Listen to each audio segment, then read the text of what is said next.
नमस्कार दोस्तों, मैं प्रवीण कुमार आपका स्वागत करता हूं आपके अपने YouTube चैनल प्रवीण जी की पाठशाला में।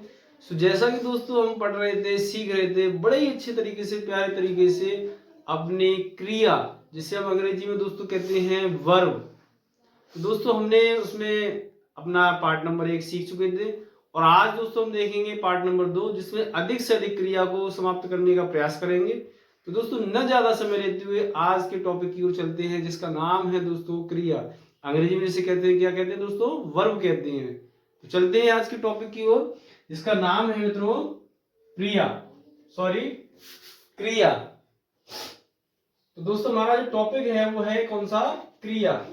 और अब तक हमने सीख लिया था क्रिया क्या होती है, और आज दोस्तों इसका पार्ट नंबर 2 हम शूट कर रहे हैं।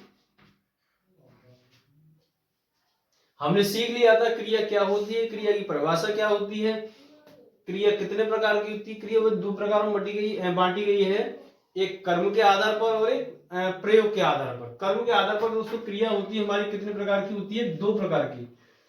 कर्म के आधार पर कितनी होती है? 2 प्रकार की होती है। 2 प्रकार की होती है। कौन सी होती है दोस्तों? एक तो होती है अकर्मक और दूसरी होती है दोस्तों सकर्मक। कौन सी होती है? सकर्मक। अब दोस्तों सकर्मक के अंदर भी क्या होती है? हमारी 2 क्रियाएं होती हैं। एक होती है एक कर्मक और दूसरी जो दोस्तों होती है द्विकर्मक। कौन सी होती है दोस्तों? द्विकर्मक। तो यहां पर मैं लूंगा सबसे पहले अपनी आज की जो पहली क्रिया है हमारी, उसका नाम है अकर्मक क्रिया, जो हमारे कर्म के आधार पर है। अकर्मक क्रिया।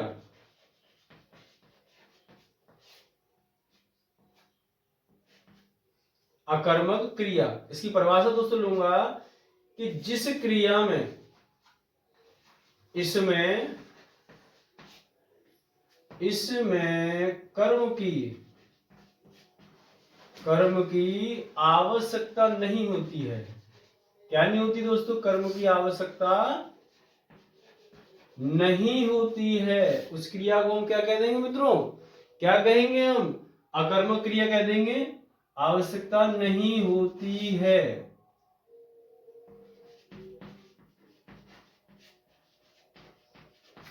क्या कहेंगे दोस्तों? इसे हम अकर्मक क्रिया कह देंगे। मैं यहीं पर इसका एक छोटा सा उदाहरण लूंगा। उदाहरण में दोस्तों कुछ इस तरीके से है कि संध्या हंसी। तो दोस्तों यहां पर ये जो हमारा वाक्य दिया गया है कि संध्या हंसी, तो संध्या तो दोस्तों कर्ता हो गया और हंसना क्या होगा? क्रिया होगा, क्योंकि इसमें क्या नहीं है? कर्म नहीं है। तो ये हमारा कौन सा होगा? हमारा अकर्मक वाक्य होगा। यानी इसमें क्रिया कौन सी हो जाएगी? अकर्मक, जो कैसी है? बिना कर्म वाली है।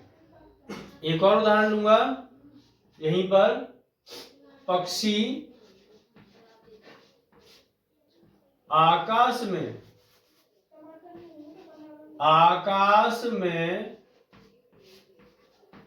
उड़ा। तो यहां दोस्तों हमारा जो उड़ा आ रहा है वो क्या है? बिना कर्म वाला है। अगला हमारा जो दोस्तों दिया गया है वो है हमारा सकर्मक क्रिया। क्या है दोस्तों? सकर्मक क्रिया। क्या है मित्रों? सकर्मक क्रिया।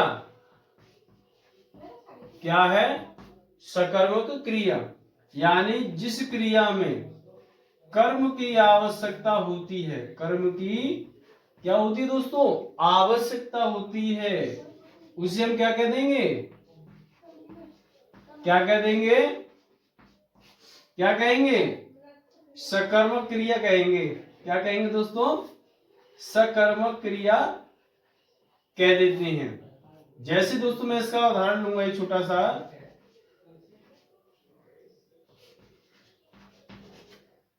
आवश्यकता होती है, माफी चाहूंगा यहां पर। आवश्यकता होती है उसे क्या कह देते हैं दोस्तों? सकर्मक क्रिया कहते हैं। क्या कहेंगे दोस्तों? सकर्मक क्रिया कहेंगे। ये कितने प्रकार की होती है दोस्तों? 2 प्रकार की होती है, एक कर्मक और दूसरी होगी कौन सी? द्विकर्मक। अच्छा, यहां पर अभी हम उदाहरण लेते हैं एक छोटा सा।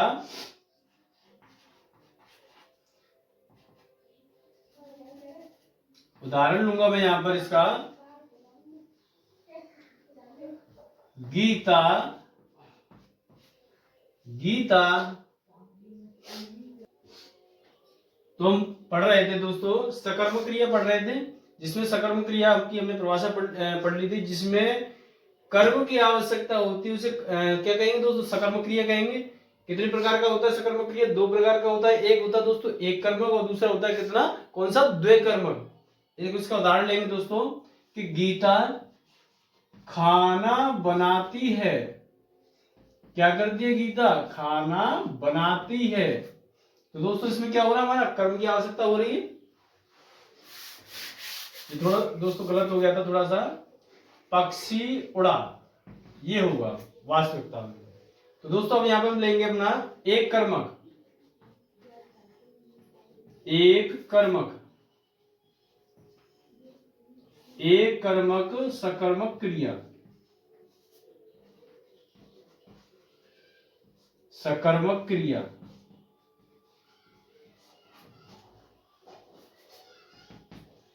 इसका उदाहरण लेंगे, सॉरी इसकी परिभाषा लेंगे, जिसमें कर्म कितने होंगे, एक होगा। तो दोस्तों यहां इसका सीधा हम एग्जाम्पल लेते हैं। क्या लेंगे, उदाहरण लेंगे इसका। तो मैंने लिखा यहां पे कि राम बाजार जाता है।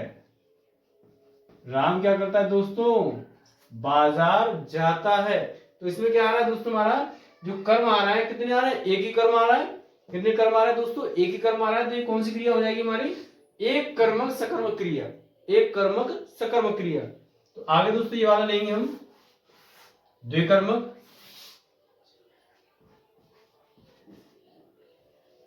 द्विकर्मक।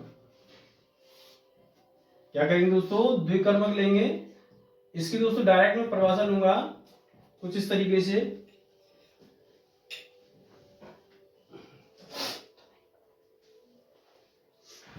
इसमें दो कर्म होते हैं। क्या होता है दोस्तों, कितने कर्म होते हैं, दो कर्म होते हैं। क्या होते हैं दोस्तों, दो कर्म होते हैं। उदाहरण लेंगे दोस्तों इसका, कुछ इस तरीके से आएगा।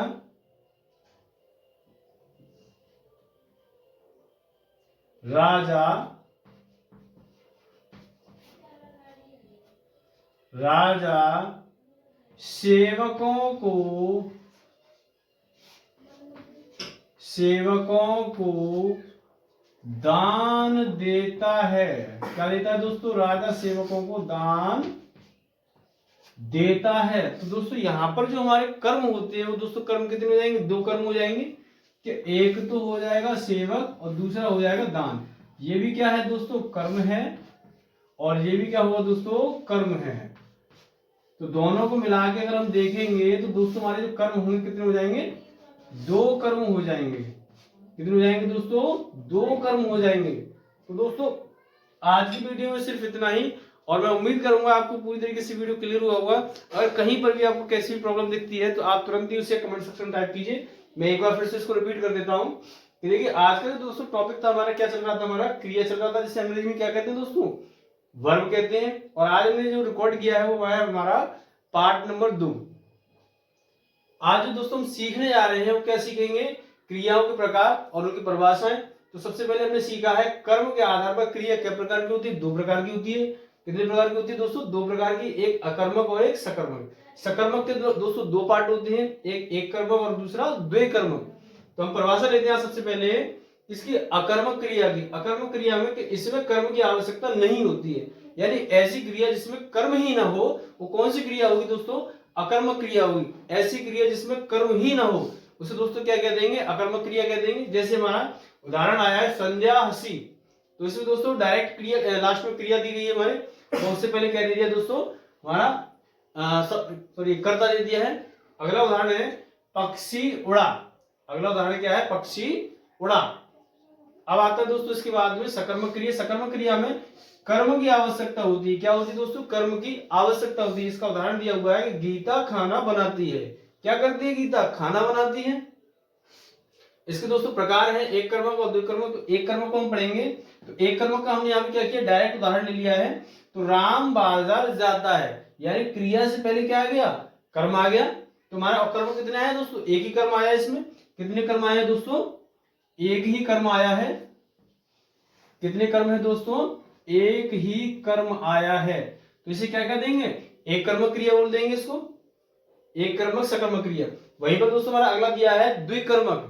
इसमें कर्म कितने आने चाहिए, इसमें दो कर्म होते हैं, यानी दो कर्म आते हैं इसके अंदर। उदाहरण लेंगे तो राजा सेवकों को दान देता है। तो दोस्तों यहाँ पर जो कर्म है हमारा, एक तो दान हो जाएगा, एक हो जाएगा सेवक, और दोनों को मिलाएंगे तो दो कर्म कितने हो जाएंगे दोस्तों, दो कर्म हो जाएंगे।